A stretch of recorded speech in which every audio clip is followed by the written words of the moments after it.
বন্ধুরা, নিজের কাজের জন্য পাগলামি উন্মাদনা এমন একটা রোগ, যদি কারোর মধ্যে একবার ঢুকে যায় তাহলে এই মানুষটিকে সফল করে তবেই ছাড়ে।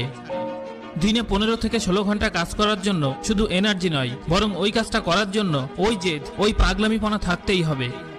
আর এরকম জেদি, এরকম পাগল লোক পৃথিবীতে পার্সেন্টেজে নয়, নাম্বারসে হয়। অল্প সংখ্যক মানুষই এটা পারে। এরকমই একটি জেদি আর পাগলামি ভরা কাহিনী হলো দশরথ মানঝির, যে তার স্ত্রীকে নিয়ে সময় মতো হসপিটালে পৌঁছাতে পারেননি, কারণ তার গ্রাম থেকে হসপিটালে যাওয়ার পথে ছিল এক বিশাল পাহাড়। সে কারণে তার স্ত্রীর মৃত্যু ঘটে। এরপর মানুষটি প্রচন্ড রেগে যায়, আর এই রাগটাকেই তিনি জেদে রূপান্তরিত করে ফেলেন। আর এই মানুষটি শুধুমাত্র শ্রেণী হাতুড়ি দিয়ে পাহাড় ভেঙে রাস্তা বানিয়ে ফেলেন। এটা একটা পাগলামো ছাড়া আর কি হতে পারে? এরকম পাগলামির ইতিহাস পৃথিবীতে খুবই দুর্লভ। এরকম জেদ তখন তৈরি হয় যখন হৃদয় ভেঙে যায়, মন ভেঙে যায়।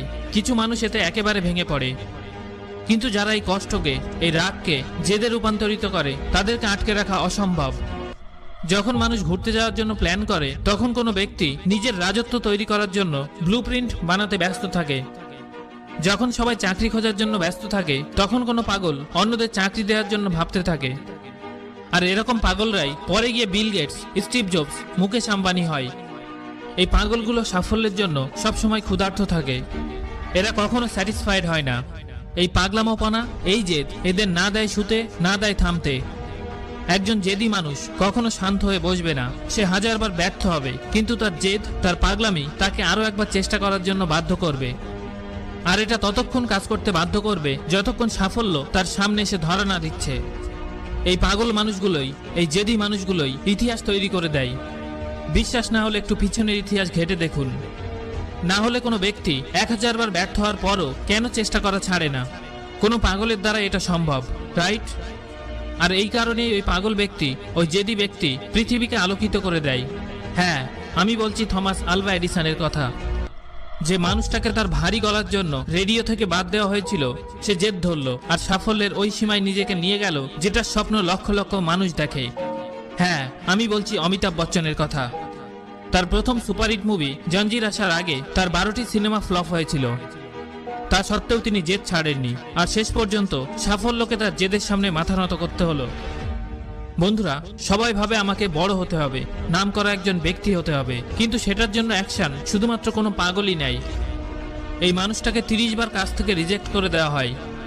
গ্রাজুয়েশনের এন্ট্রান্সে তিনি 5 বার ফেল করেন। এমনকি কেএফসির ওয়েটারের কাজ থেকেও তাকে বাদ দেওয়া হয়।